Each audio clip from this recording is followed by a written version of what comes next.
안녕하세요. 저는 40대 홀몸입니다. 날이 좋아서 아들이랑 가까운 공원으로 소풍을 다녀왔다가 저녁 늦게 컴퓨터를 켜봅니다. 제 사연도 소개가 되면 좋을 것 같아서 올려보려고 해요. 글 쓰는 재주가 없어서 제 이야기를 잘 풀어놓을 수 있을지는 모르겠지만 문장 속에 깃든 가슴 아픈 마음을 봐주시면 좋겠습니다. 제 나이 20대일 때 첫 직장에서 6살 많은 남편을 만나게 되었어요. 제게는 남편이 첫사랑이었는데 남편이 저랑 만날 때부터 결혼을 생각했다고 하더라고요.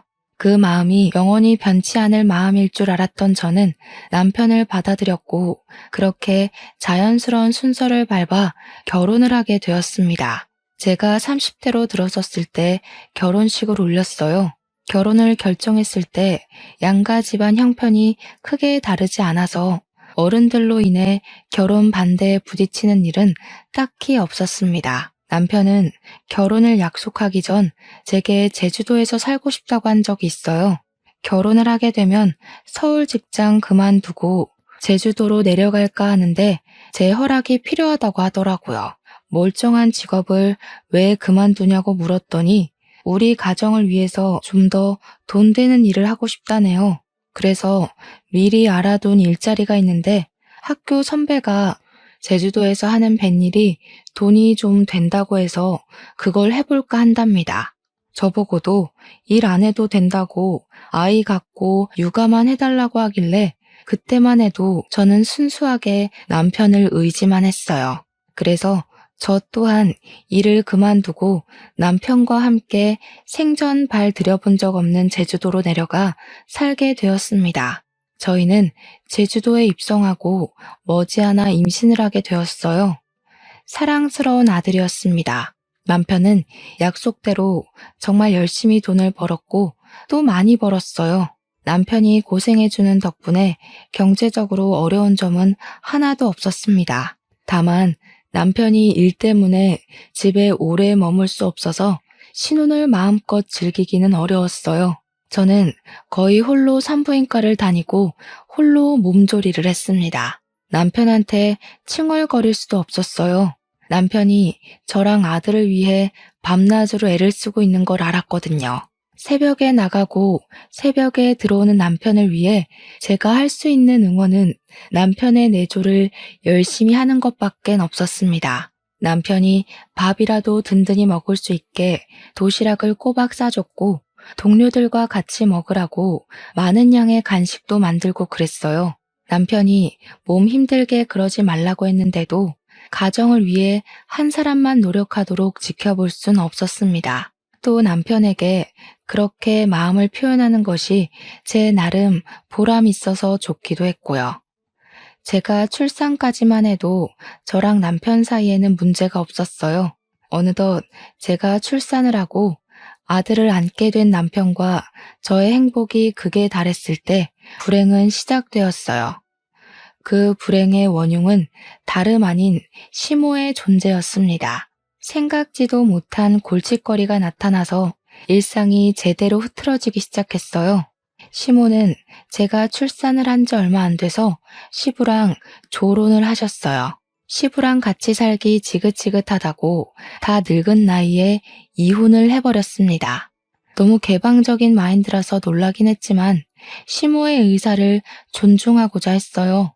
그래서 문제가 뭐냐 하면 시모가 제주도로 이사를 오면서 간섭이 심해졌다는 겁니다. 시모는 조론하고 멋대로 제주도로 자리를 잡더니 제주도에서 혼자 지내기 심심한지 매일같이 우리 집을 찾아왔습니다. 그리곤 제 아들한테 그렇게 집착하는 모습을 보였어요. 제 아들을 좋아해주는 건 너무 감사한 일이지만 아직 돌도 안 지난 아들을 가만두질 않는 건 좀 심하다고 봤는데요. 제 심기를 가장 심하게 건드리는 시모의 행동은 따로 있었습니다. 바로 시모가 제 아들 앞에서 은근히 자기가 엄마인 척 행동하는 것이었어요. 예를 들면요. 시모가 저희 집에 방문을 안 할 때는 꼬박 전화를 해서 제 아들을 집에 데려오라고 합니다. 또 제가 아들 젖을 먹이고 있으면 옆에서 내내 지켜보고 있다가 다 먹자마자 아이를 데려가서 자기가 트림시켜줍니다. 아들이 잠에 빠져도 그 순간까지 시모가 곁에서 함께 잠을 잡니다. 그것뿐이겠어요? 제가 아들 근처에 가거나 옷을 갈아입히려고 하거나 기저귀를 가려고 하면 시모가 전부 다 뺏어가며 자기가 해줬어요. 한 번씩 아들이 새벽에도 젖을 찾을 때가 있는데 시모가 우리 집에 자고 갈 때면 아들 살핀다고 제 옆에서 잘 때도 있었습니다. 시모 때문에 남편은 새벽 늦게 퇴근해서 오면 거실 밖에서 자요. 시어머니랑 며느리랑 나란히 자는 경우는 대체 무슨 상황이란 말입니까? 시모가 저희 집에서 자주 자고 가면서부터 남편이랑은 더 거리가 멀어진 듯 했어요. 안 그래도 남편은 새벽에 퇴근하고 일찍 출근하는 사람이라서 둘이 같이 있을 시간이 별로 없는데 그 잠깐의 시간마저 시모가 빼앗는 바람에 저희는 얼굴을 마주할 시간이 아예 없어진 셈이었습니다. 시모가 알아서 육아해주면 아이 엄마 입장에선 편한 거 아닌가 생각하시는 분들 있겠죠. 그런데 이건 좀 다른 문제라는 걸 정확히 보셔야 합니다. 시모의 광적인 집착 때문에 아들이 시모만 찾는다면 이거 문제 아니겠어요? 자식은 부모와 상호작용을 하여 관계 형성되는 게 중요한데 아들이 시모 없으면 불안 증세를 느끼는 게 바람직한 육아의 흐름은 아니잖아요.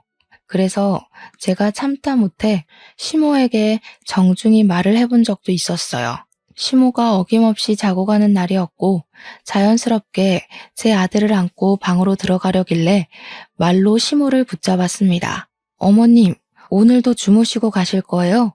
집에 안 들어가신 지 좀 되셨지 않아요? 그래도 사람 사는 집인데 공가처럼 썰렁하게만 두면 먼지 많이 쌓일 텐데요. 내 일은 내가 알아서 잘하니까 신경 쓰지 마.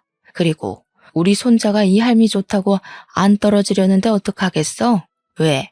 넌 내가 자주 자고 가는 게 불편하냐? 시애미가 다 해주면 감사하게 생각해야지.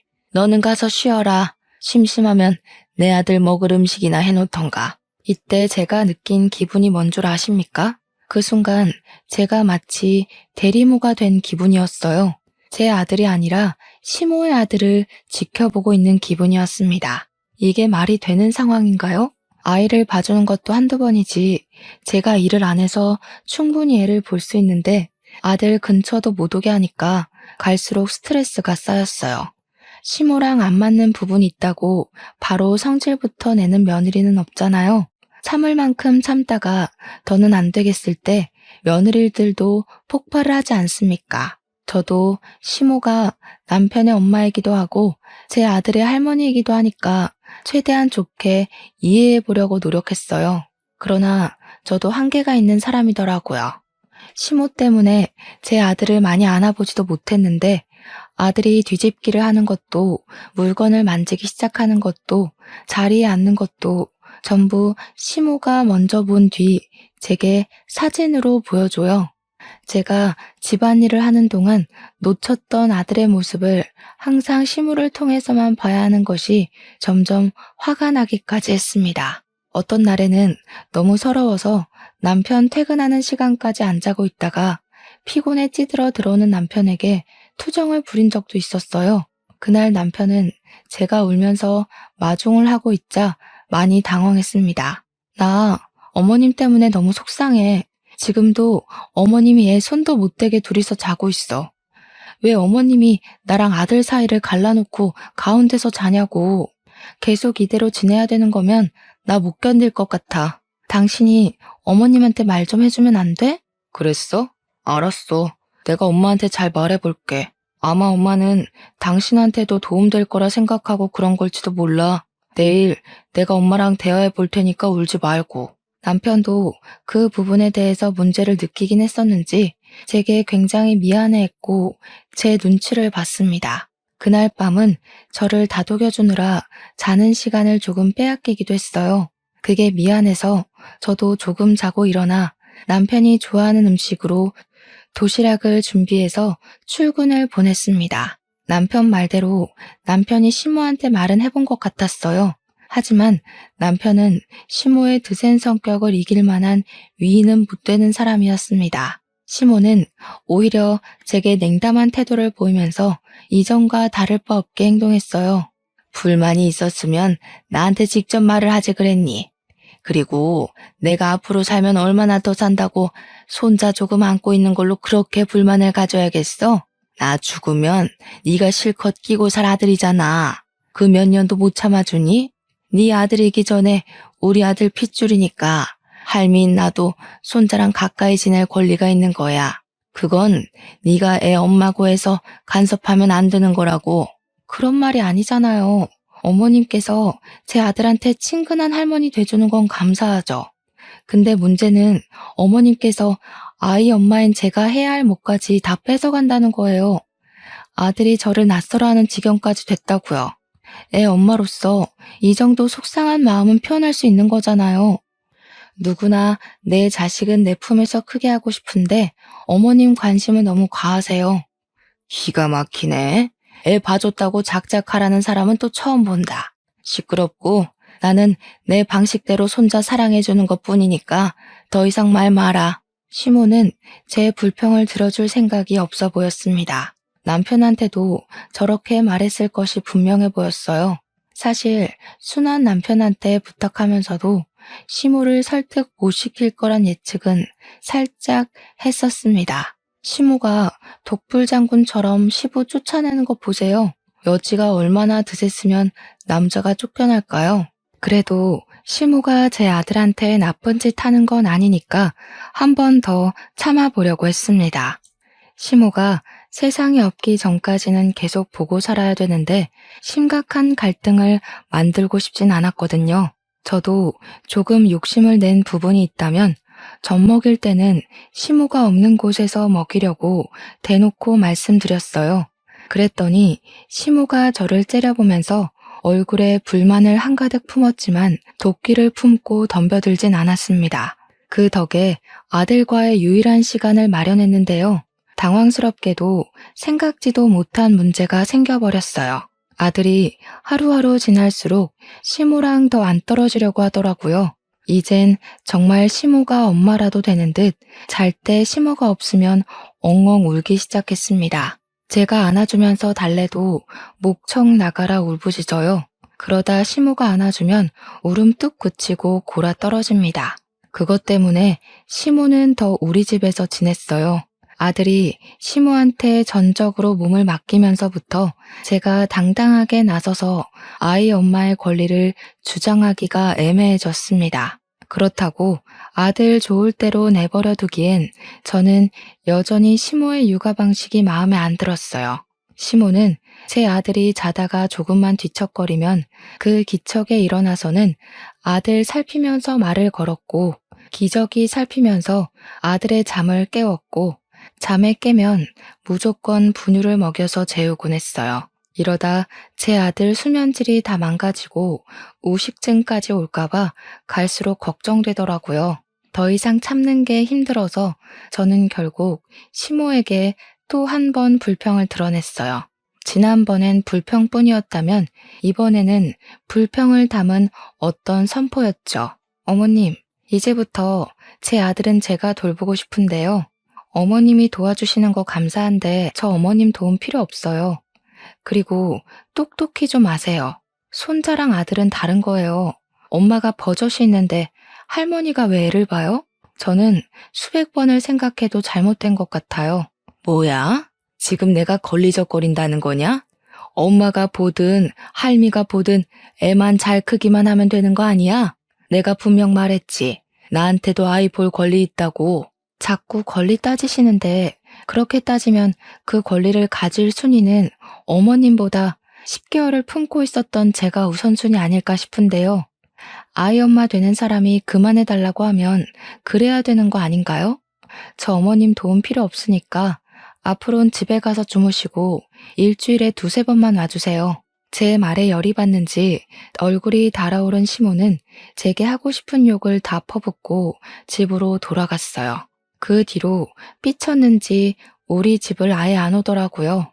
근데 시모가 저 때문에 생긴 불평을 남편한테 전화해서 하소연했나 봐요. 새벽 늦게 들어온 남편이 저를 깨우더니 거실 밖으로 데리고 나오라고 하는 겁니다.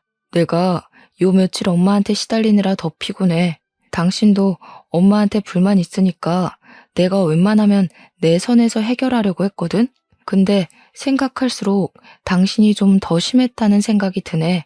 그래도 우리 애가 예뻐서 엄마가 그랬던 건데 꼭 그렇게 쫓아낼 필요는 없었잖아. 남편이 제게 차분차분 얘기하면서 한숨을 쉬는데 너무 서운하더라고요. 남편은 제가 시모 때문에 얼마나 스트레스 받았고 참아왔는지 잘 아는 사람이었어요. 그래서 적어도 중립은 지켜줄 거라 기대했는데 결국 남편은 저더러 시모의 행실을 참아달라고 얘기하고 있었습니다. 나는 어머님한테 그렇게 경고 준 거 후회 안 해. 어머님이 당신한테 얼마나 솔직하게 하소연했는진 모르겠는데 당신이 직접 안 봐서 그렇지. 지금 우리 아들이 어머님한테 엄마라고 부르게 생겼어. 어머님께서 딱 할머니 노릇만 해준다면 당연히 감사하지. 근데 그게 아니라고. 남편은 저와 시모 사이를 해결 볼 수 없다는 걸 직감했는지 결국 대답 대신 한숨을 쉬었고 그만 씻어야겠다며 더 이상의 대화를 회피하였습니다. 피곤한 남편을 상대로 심신까지 피로하게 만들고 싶진 않았는데 정말 미안했어요. 그 뒤로 저희는 은근하게 불편한 분위기로 지냈지만 그래도 저는 시모 꼴을 꽤 오래 안 볼 수 있어서 마음은 편했습니다. 아들이 시모가 없어서 우는 것도 잘 달래니까 저를 엄마로 봐주더라고요. 모든 상처는 시간이 약이라는 말이 저희 가정에도 통하나 봐요. 서먹했던 남편과의 관계도 다행히 서서히 풀려갔습니다. 결혼 기념일에는 남편이 제게 꽃다발도 사주었고 이번에 시간 빼서 바람 쐬러 가자고도 하더라고요. 저는 한 번도 남편이 일하는 곳에 가본 적이 없었어요. 이번에 남편이 일부러 휴가를 내어 저에게 자기 일하는 곳을 소개해 줄 겸 제주도 바다 구경하러 가자고 제안을 했습니다. 가면 동료 직원들도 있을 테니 저는 신이 나서 김밥을 왕창 쌌어요. 그리곤 남편 차를 타고 아들이랑 바다로 나들이 갔죠. 남편이 일하는 곳은 생각보다 영역이 넓었습니다. 일하시는 분들도 꽤 많았고 생각보다 젊은 분들도 많았어요. 주로 남편 또래가 가장 많았던 것 같아요. 이제 막 돌진한 아들을 데리고 갔더니 미혼남, 기혼남 할 것 없이 남편 동료들이 제 아들을 정말 많이 예뻐해 주었어요. 남편 안 닮고 저 닮아서 다행이라는 농담도 해주었죠. 그렇게 한참 남편 동료들에게 김밥 대접하면서 눈으로 바다 구경을 했는데 남편이 우리 아들 배 태워주고 싶다고 다녀오겠다고 하더라고요. 저는 원래 무슨 이동 수단이든 멀미를 잘해요. 그걸 남편도 알아서 저한테는 배 타자고 제안을 안 하더라고요. 어린 아들을 데리고 너무 위험한 곳 가는 거 아니냐고 걱정을 했지만 남편도 그렇고 동료 직원들도 그렇고 하나도 안 위험하다면서 여유를 부리셨어요.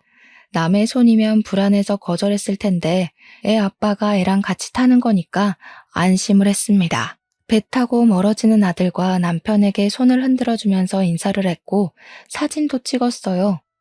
그리고 남편이 돌아올 동안 저는 동료 직원들이 주는 차를 마시면서 바다 구경을 더 했습니다. 직원들이 좋은 곳을 많이 소개해줘서 시간 가는 줄 모르고 제주도 바다를 눈에 담았네요.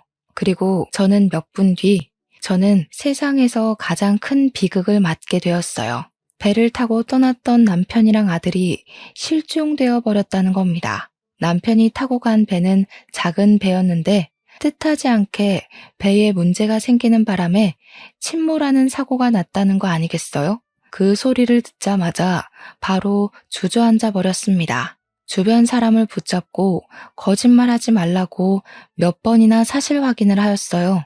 사람들이 하는 말을 믿지 않고 싶어서 계속 부정만 하였는데 얼마 뒤에 해양경찰이 나타나고 난리인 겁니다. 그제야 저는 남편과 아들의 사고를 실감했어요. 안 돼요. 우리 아기 좀 살려주세요, 선생님들. 우리 남편이랑 아기 좀 데려와 주세요. 무사하다고 말 좀 해주세요, 제발. 정말 심장 박동이 헤아릴 수 없을 만큼 미치게 뛰면서 정신을 못 차렸습니다. 저 진심으로 바다에 뛰어들 수 있을 것 같았어요. 남편이랑 아들이 어떻게 됐는지도 모르는데 마음 놓고 앉아만 있을 수 없겠더라고요. 제 가족이 없으면 저 또한 아무것도 아닌 사람이라 생각했거든요. 그래서 기다리지 못하고 무작정 선착장으로 달려가면 직원들이 저를 붙잡아 말리면서 괜찮을 거라고 달래주기도 했습니다. 정확히 남편과 아들이 어떻게 됐는지 듣기 전까지는 지옥이 따로 없었어요. 1분이 1시간처럼 느껴지는 그곳에서 저는 하염없이 눈물만 흘렸습니다. 할 수 있는 게 없었거든요. 그렇게 나중에 들려온 소식은 배는 건졌으나 남편이랑 아들은 찾을 수가 없다는 비보였어요. 그리고 저는 그대로 숨이 넘어가 기절을 해버렸죠. 다시 눈을 떴을 때 제 곁을 지키고 있던 사람은 남편 동료 직원 한 분과 시모였어요. 응급실이었는데 동료 직원분이 먼저 제가 의식을 찾은 걸 목격하고는 급히 간호사를 부르러 갔습니다. 그러자 시모가 뒤늦게 제 얼굴을 마주했는데요. 단단히 화가 난 얼굴이더라고요. 아직 입술이 떨어지기도 전인데 시모가 제 머리채를 먼저 잡아버리는 바람에 저는 억소리를 내고 말았어요. 네 년이 감히 내 아들이랑 내 손주를 죽여? 염치도 없이 왜 깨어났어? 그냥 이대로 너도 죽어버리지. 뭐하러 다시 살아나냐고. 너 같은 게 엄마냐? 너 같은 게 와이프야? 가족들 다 죽여놓고 무슨 낯짝으로 너만 살아나? 시모도 남편과 손자의 실종 때문에 충격이 큰 것 같았습니다. 그 모든 걸 제 탓하면서 머리채를 잡고 흔들었어요. 저는 시모 덕분에 그 끔찍했던 비보가 꿈이 아닌 사실이란 걸 다시 자각했죠. 시모는 모든 걸 제 탓하고 싶었을 거예요. 저도 남편과 아들을 잃은 게 제 탓이라고 생각을 했기 때문에 시모한테 반항도 못했습니다. 시모가 소란을 피우자 임직원들이 다 달려왔고 주위 환자들과 보호자들이 시선을 보냈어요. 시모는 그대로 직원들에 의해서 쫓겨났습니다. 저는 눈을 뜨자마자 다시 숨 넘어갈 듯 눈물을 흘렸어요. 동료 직원이 제 흥분을 진정시켜주면서 곁을 지켜주었는데 동료 직원분 아니었으면 무슨 도구든 찾아내서 극단적인 선택을 해버리지 않았을까 싶습니다. 응급실에서 겨우 정신만 차리고 나서 귀가를 했어요. 그때까지도 동료 직원분이 함께 해주었죠. 그날 이후로 제 머릿속이 시끄러운 것처럼 저의 환경도 180도 엉망으로 변해버렸어요. 완전 화가 난 시모가 우리 집에 하루가 멀다 하고 들이닥쳤거든요. 집에 와서는 저에게 손찌검을 하고 물건으로 두들겨 패고 우리 집 가구를 부수고 난동을 부렸습니다. 그러면서 저더러 나가 죽으라고 저주를 퍼부었어요. 저더러 사람 목숨 앗는 귀신이라고 부르기도 하더군요. 시모는 저 때문에 아들이랑 손자 잃었다고 원망을 그렇게 많이 했습니다. 말했다시피 맞다고 생각했어요. 그래서 처맞으면서도 변명 못했고 덤벼들 수 없었습니다. 나 때문에 남편과 아들이 죽었다는 거 완전히 아니라고도 못하니까요. 그저 모든 게 제 탓이니 시모 말대로 처맞고 세상을 뜨고 싶기도 했네요. 저는 그렇게 울면서 제주도에 틀어박혀 시간만 보냈습니다. 아직 남편과 아들의 시신을 찾은 것이 아니기 때문에 혹시나 구조되진 않을까 기다렸어요. 그러나 한 달, 2달 기다려도 나타나지 않는 남편과 아들 소식 때문에 더 이상 살고 싶지 않더라고요. 제가 너무 나약해서 끈기 있게 기다리질 못했어요. 그래서 어느 날 새벽 저는 바닷가로 향했고 바닷속 어딘가에 있을지 모를 남편과 아들을 생각하면서 몸을 내던지려고 했습니다. 그런데 그때 저를 막아준 사람이 있었는데요. 바로 남편 동료였습니다. 마침 새벽 근무였나 보더라고요. 남편 동료는 남편이 사고 난 당일에 저를 가장 적극적으로 말리고 위로해줬던 사람입니다. 그는 기절한 저를 응급실에 데려가 주었고 깨어날 때까지 곁을 지켜준 사람이었으며 또 응급실에서 자해를 할 뻔했던 저를 구해준 사람이기도 했어요. 아직 확실한 소식도 안 났는데 이렇게 약한 생각하면 어떡해요? 왜 죽으려고 하는 건데요? 남편이랑 아들 살아 돌아올 때까지 이 악물고 버텨야지. 나만 어떻게 그래요? 남편이랑 아들은 숨도 못 쉬고 바다 안에 있을 텐데 어떻게 나만 잘 자고 잘 먹고 사냐고요. 그냥 죽게 두세요. 남편이랑 아들 없이는 살기 싫어요. 그 사람은 저를 끝까지 놓아주지 않았습니다. 계속해서 약한 생각하지 말라고 혼쭐만 내주었어요. 저는 결국 아무것도 못하고 바다 앞에서 실랑이만 벌이다가 결국 서럽게 울었습니다. 그 이후로 그 사람은 제가 죽을까봐 걱정이 되는 건지 매일같이 우리 집을 찾아와 줬습니다. 저를 데리고 억지로 밥을 먹이고 억지로 잠을 재우고 집안일까지 손수해 주었어요. 그러는 동안에도 저는 정신을 못 차리고 죽지 못해 사는 사람처럼 그렇게 지냈죠. 그렇다 보니 시모도 그 사람을 볼 수밖에 없었는데요. 그 남자가 우리 집을 들락날락거리자 시모는 건수 하나 더 잡았다는 듯 제게 회심의 일격을 날렸습니다. 제 귀싸대기를 때린 거죠. 이 미친년이 남편이랑 지 아들 죽은 지 얼마나 됐다고 그새 바람을 피워? 설마 이러려고 내 아들이랑 내 손주 죽인 거야? 저는 시모의 원망을 받는 것이 한편으로는 남편과 아들을 잃고도 목숨을 부지하고 있는 죗값을 받는 것 같아서 묵묵히 당해주기만 했습니다. 시모에게 폭언을 듣고 손찌검을 당할 때면 제 안의 죄책감이 조금 누그러지기도 했거든요. 이대로 더 심하게 맞고 세상을 뜨고 싶다는 생각도 매일 하면서 지냈어요. 그런데 남편 동료 직원이 제 곁을 머물면서부터 제 삶은 뜻하지 않게 자꾸 구제되었습니다. 시모한테 처맞고 있는 그 타이밍에 그 남자가 들이닥쳤는데 사정없이 시모를 저에게서 떼어놓더니 집 밖으로 끌고 나갔어요. 그리곤 대문 앞으로 내동댕이 쳐버리더군요.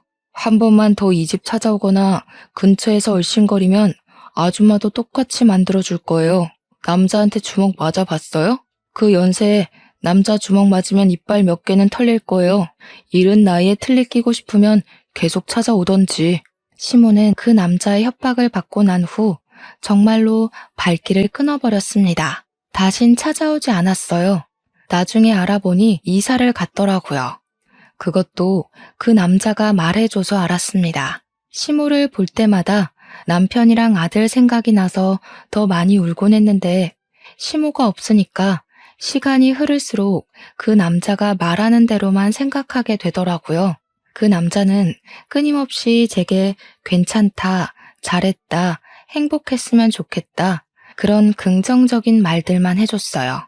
초반에는 남자의 그런 위로마저 자책으로 느껴졌는데 무려 10년을 그런 소리만 듣고 사니까 염치없게도 큰 안정감이 생기더라고요.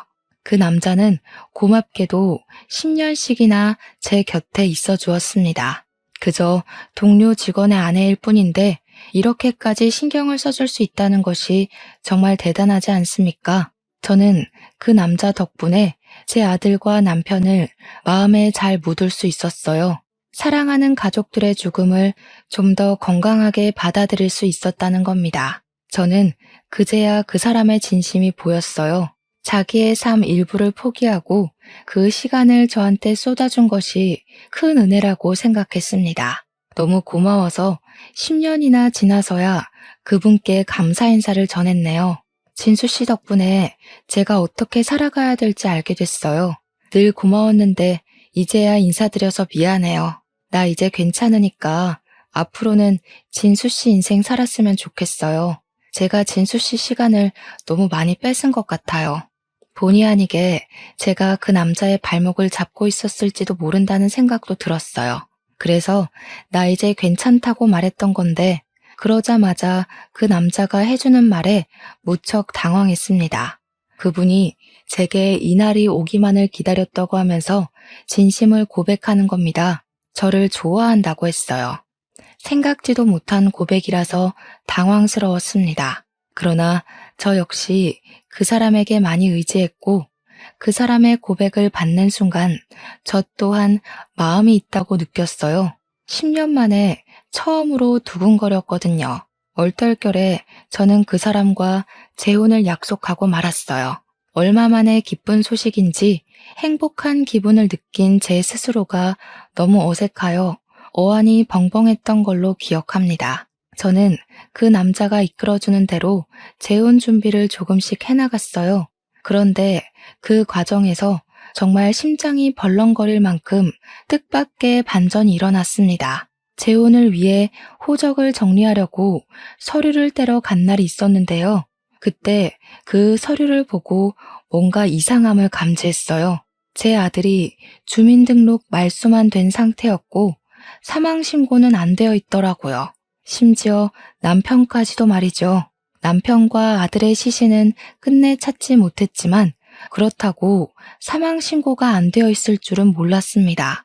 이걸 이상하게 여긴 저는 바로 지금의 예비신랑에게 보여줬어요. 그걸 본 예비신랑 역시 저처럼 수상함을 느끼고 바로 경찰에 신고해서 상황을 알아보게 했습니다. 그렇게 다시 연락 온 경찰은 놀랍게도 제 아들이랑 남편이 살아있다는 말을 해왔어요. 믿을 수 없어서 저는 몇 번이고 되물었습니다. 그러니 경찰이 착실하게 대답을 해주었는데 남편이랑 아들이 서울에 있다고 하더라고요. 저는 잊고 있던 과거의 상처가 떠오르면서 또다시 눈물이 비집고 올라왔고 숨을 가쁘게 쉬었습니다. 예비신랑이 저를 잘 보듬어줘서 후들거리는 두 다리를 지탱할 수 있었어요. 저랑 예비신랑은 그렇게 남편이 있다는 서울로 올라갔습니다. 서울은 정말 오랜만에 방문하는 거였어요. 결혼하고 나서 한 번도 와보지 않았거든요. 어쨌든 저보다 침착했던 예비신랑을 뒤따라 헤매지 않고 움직일 수 있었습니다. 그렇게 찾아간 주소는 웬 아파트의 주소였어요. 그때부터 남편 살아있다는 건 말이 안 된다는 불신과 정말 살아있으면 어떻게 해야 하나라는 긴장이 상충하면서 두근거리기 시작했습니다. 만약 진짜 살아있었다면 왜 나한테 연락하지 않은 건지 그것도 한편으로는 궁금했어요. 남편을 직접 두 눈으로 확인하기 전까지는 사실 안 믿는 쪽으로 마음이 기울어 있긴 했어요. 저희는 복잡한 심경으로 메모에 적힌 호수로 가서 초인종을 눌렀습니다.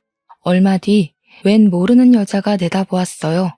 여자가 저희를 모르듯 저희도 그 여자를 몰라서 무슨 말부터 해야 하는지 순간 말문이 턱 막혔습니다. 그러자 그 뒤로 누구냐며 금세 따라붙는 목소리가 있었는데요. 얼굴을 보지 않아도 얼굴이 떠오를 만큼 익숙한 목소리더라고요. 그리고 그 의문의 남편은 바로 얼굴을 내비쳤습니다. 놀랍게도 그는 10년 전 죽은 줄만 알았던 제 남편이 맞았어요. 너무 놀랐습니다. 놀란 건 저뿐만이 아니라 남편도 마찬가지인 듯 했어요. 남편 또한 저를 보는 안색이 바뀌는 걸 보니 저를 알아보는 것도 같았습니다. 남편이 정말로 살아있었다니. 남편을 보자마자 가장 먼저 든 의문은 어떻게 였습니다. 제가 남편과 아들을 얼마나 기다렸는데, 둘을 기다리면서 얼마나 지옥 같은 시간을 보냈는데, 이렇게 살아있을 거면 연락을 해줬어야지. 기억을 잃은 것도 아니면서 대체 왜 멀쩡하게 살아있으면서도 연락을 안 했는지 이해가 안 되었어요. 그러다 놀라서 얼어붙어 있던 남편이 의문의 여자 보고 여보라고 하며 급하게 문을 닫으려고 할 때 저는 남편의 마음을 다 알아버렸습니다. 남편의 재혼, 그것이 멀쩡하게 살아있었음에도 10년간 잠적을 했던 이유인 것 같았어요. 저는 문 닫으려는 남편의 멱살을 잡으면서 문 안으로 비집고 들어갔어요. 당신이 죽은 줄 알고 내가 몇 년을 울었는데 어떻게 이렇게 멀쩡히 살아있을 수가 있어? 도대체 무슨 짓을 한 거야? 설마 새 살림 차리고 싶어서 죽은 척 했던 거야? 왜 이러세요? 사람 잘못 보셨습니다. 이거 주거 침입인 거 몰라요? 경찰 부르기 전에 나가라고. 남편은 뒤늦게라도 시종일관 모른 척하며 부인으로 보이는 그 여자를 방에 보내려고 했습니다. 그러자 그 여자가 상황의 심각성을 눈치챘는지 한마디 내뱉더라고요. 당신 전처 죽었다고 하지 않았어? 이분이 당신 전처되는 분이야? 익사사고로 죽었다더니 설마 거짓말이었어? 익사사고라. 남편 재혼녀의 말로 인해서 우선 남편이 저를 속였다는 것은 증명이 되었어요. 그러고 보니 남편이 제 도장을 마음대로 훔쳐가 멋대로 이혼 서류에 도장을 찍은 줄도 모르고 있었네요. 어처구니가 없어서 저도 더 따졌습니다. 익사사고로 연기한 건 당신 아니냐고 소리를 쳤죠. 그러자 남편은 저한테도 해명하고 지 부인한테도 해명하느라 완전 반정신이 나가 있었어요. 저를 모른 채 하는 건 금세 포기를 했는지 저를 시한폭탄 대하듯이 밖으로 밀어내더라고요.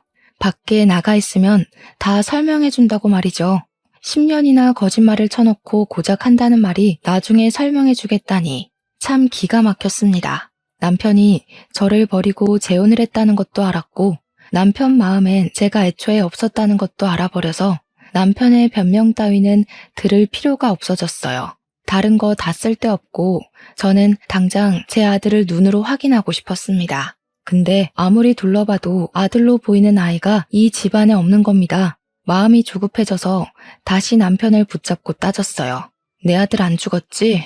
내 아들 어딨어? 설마 새살림 차릴 거라고 내다 버린 거야?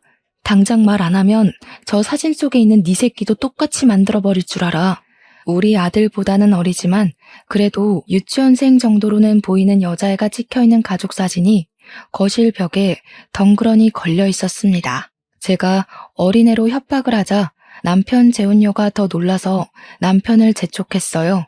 결국 남편은 제 아들이 어디 있는지 실토를 하게 되었죠. 남편이 망설이면서 겨우 입 밖으로 꺼낸 사실은 저를 또 한 번 무너지게 만들었습니다. 남편 하는 말이 제 아들은 시모랑 따로 살고 있다고 하더라고요. 그 소리를 듣는데 얼마나 소름이 끼쳤는지 몰라요. 내가 내 아들 때문에 시모랑 어떻게 지내왔는지 아는 사람이 내 아들을 빼돌려서 시모에게 안겨준 셈이나 마찬가지라서 남편이 몹시 원망스러웠습니다. 저는 온 힘을 다해 남편을 두들겨 팼어요. 남편 재혼녀는 저랑 남편 사이에 아이가 있다는 것도 몰랐나 보더라고요. 제가 남편을 원망하며 두들겨 패는데 옆에서 충격받아 주저앉아 있기만 했습니다. 그러거나 말거나 저는 남편을 잡아 끌면서 당장 시모가 있는 곳으로 앞장서라고 행패를 부렸어요. 흥분을 가라앉힐 수 없어서 소리를 고래고래 질렀습니다. 엉망진창이 된 상황에 겁을 먹은 남편은 저랑 예비신랑을 데리고 시모가 있는 곳으로 출발했어요. 도착한 곳은 황당하게도 웬 교회였습니다. 남편이 그곳에 주차하고 내리더니 교회 옆에 딸린 주택으로 저랑 예비신랑을 데리고 갔어요. 그리고는 초인종을 눌렀고 저는 또 한 번 심장을 부여잡았죠. 옆에서 예비신랑이 제 손을 끝까지 붙잡아 주기도 했습니다. 그렇게 얼마 뒤 문을 열고 나온 사람은 꽤 세월을 받은 시모였어요. 시모는 남편만 온 줄 알고 반겼다가 뒤따라 들어오는 저를 보곤 사색이 되었습니다. 안으로 들어갔더니 웬 목사가 남편을 아는 체 하면서 남편을 아들이라고 부르더라고요. 그걸 보니까 시모가 영감 목사랑 재혼을 했다는 걸 눈치챌 수 있었어요. 그리고 그때 토악질 나올 것 같은 시모보다 눈에 더 들어온 사람이 있었는데요. 한 10살쯤 되어 보이는 남자아이였어요. 저는 그 아이를 보자마자 제 아들이라는 걸 바로 알아봤습니다. 제 눈에서 눈물이 흐르는 줄도 모르고 아들을 바라봤어요. 아들은 당연히 저를 알아보지 못했습니다. 그저 낯선 사람들의 등장으로 눈치를 보더니 금방 방 안으로 들어가 버렸어요. 저는 그런 아들을 쫓아 방으로 따라 들어가려고 했습니다. 그런데 그때 시모가 제 머리채를 붙잡으면서 못 가게 막았어요. 어딜 가려고? 그 애, 네 애 아니야. 네 애는 10년 전에 물에 빠져 죽었잖아. 갑자기 나타나서 이게 무슨 행패야? 이제 내 아들까지 죽이려고? 시모는 제 아들을 자기 아들이라고 주장하기 시작했어요. 그 모습을 보니까 알겠더라고요. 시모는 제 아들을 훔쳐가 마치 자기 아들인 것 마냥 키우고 있었던 겁니다. 더 이상 제가 시모에게 맞아줄 이유는 없다고 생각했어요. 가족들이 죽은 게 아니라 제가 속은 거잖아요. 저는 여전히 제정신 아닌 것 같은 시모를 당장 밀쳐버리고 시모의 뺨따구를 사정없이 때렸습니다. 그러자 예전만큼 힘이 없던 시모가 그대로 구부러졌어요. 사람이 정신이 나가도 정도껏 나가야지. 어떻게 내 새끼 빼돌리려고 10년을 속일 수가 있어? 그래놓고 나더러 나가 죽으라고 그랬던 거야? 정작 나가 죽어야 될 사람이 누군데 당신들은 사람도 아니야. 내가 지옥을 살았던 것만큼 똑같이 느끼게 해줄게. 저는 집안 물건을 다 내던지며 부수기 시작했습니다. 시모가 비명을 지르고 목사가 경찰을 부르고 난리였어요. 그런데도 남편과 예비신랑은 저의 난동을 말리지 않았습니다. 남편은 말리지 못했다고 설명하는 게 맞겠네요. 그 와중에 방에 있던 아들은 방 밖을 내다봤다가 울음을 터뜨렸습니다. 정신 나갈 뻔했던 저는 그런 아들의 울음소리에 번뜩 이성을 찾았고 오들오들 떨고 있는 아들을 안아주면서 사과를 했어요. 엄마가 미안해. 우리 아들 이렇게 살아있는 줄도 모르고 엄마는 바보같이 죽으려고만 했었어. 정말 미안해. 이제 엄마랑 집에 가자. 저는 울면서도 아들의 눈물을 계속 닦아주었어요.